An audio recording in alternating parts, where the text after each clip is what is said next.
সম্মানিত ভিউয়ার্স, আসসালামু আলাইকুম ওয়া রাহমাতুল্লাহি ওয়া বারাকাতুহু। আশা করি সবাই আল্লাহর অশেষ রহমতে ভালো আছেন, সুস্থ আছেন। এই চ্যানেল আর একটি নতুন গুরুত্বপূর্ণ ভিডিওতে আপনাদের সবাইকে স্বাগতম। আজকে আলোচনা করব, কাল থেকে আন্দোলনে নামছেন 17তম নিবন্ধনে উত্তীর্ণ হয়েও আবেদন বঞ্চিতরা। বিস্তারিত থাকছে ভিডিওতে। এই ভিডিওটি দেখার আগে যারা এই চ্যানেলে একদম নতুন, তারা অবশ্যই চ্যানেলটি সাবস্ক্রাইব করে পাশে থাকা বেল আইকনটি প্রেস করে দিন। আর যারা ইতিমধ্যে সাবস্ক্রাইব করেছেন তাদেরকে জানাই অসংখ্য ধন্যবাদ। কাল থেকে আন্দোলনে নামছেন 17তম নিবন্ধনে উঠায়েও আবেদন বঞ্চিতরা।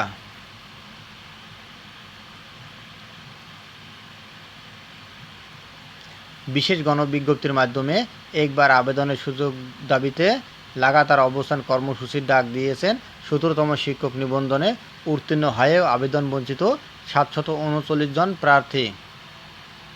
আগামীকাল সোমবার 24শে জুন থেকে এই কর্মসূচি পালন শুরু হবে।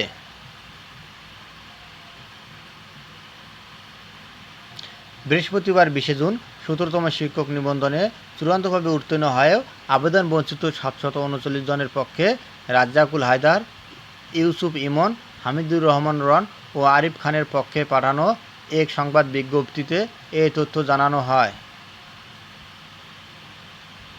ভুক্তভোগীদের পাঠানো বিবৃতিতে বলা হয়েছে, পঞ্চম গণবিজ্ঞপ্তিতে 17তম নিবন্ধনে 739 জন প্রার্থীকে আবেদন বঞ্চিত করায় এবং দ্রুত বিশেষ গণবিজ্ঞপ্তির মাধ্যমে একটিবার আবেদনের সুযোগ দেওয়ার দাবিতে লাগাতার অবস্থান কর্মসূচি পালন করা হবে। আগামী 24শে জুন সকাল 10টায় বেসরকারি শিক্ষক নিবন্ধন ও প্রত্যয়ন কর্তৃপক্ষের এনটিআরসির কার্যালয়ের সামনে এই কর্মসূচি পালন শুরু হবে।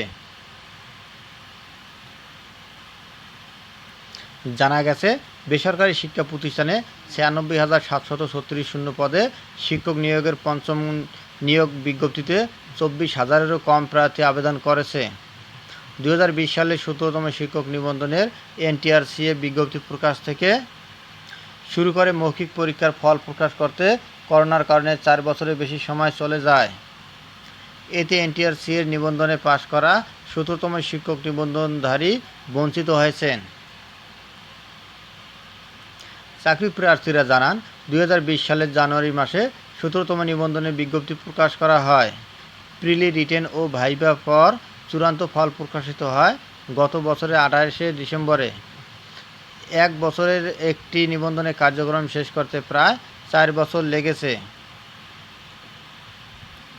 এতে আমাদের 739 জনের বয়স পার হয়ে গেছে, অথচ সনদের মেয়াদ 3 বছর থাকা সত্ত্বেও একবার আবেদন এর সুযোগ দেওয়া হলো না। কিন্তু বিগত গণবিজ্ঞপ্তিতে সবগুলোতেই ছাড় দেওয়া হলেও 17তমদের ক্ষেত্রে কোনো ছাড় দেওয়া হয়নি। চাকরি হবে না, তাহলে পাস কেন করানো হলো? সনদই কেন দেওয়া হলো?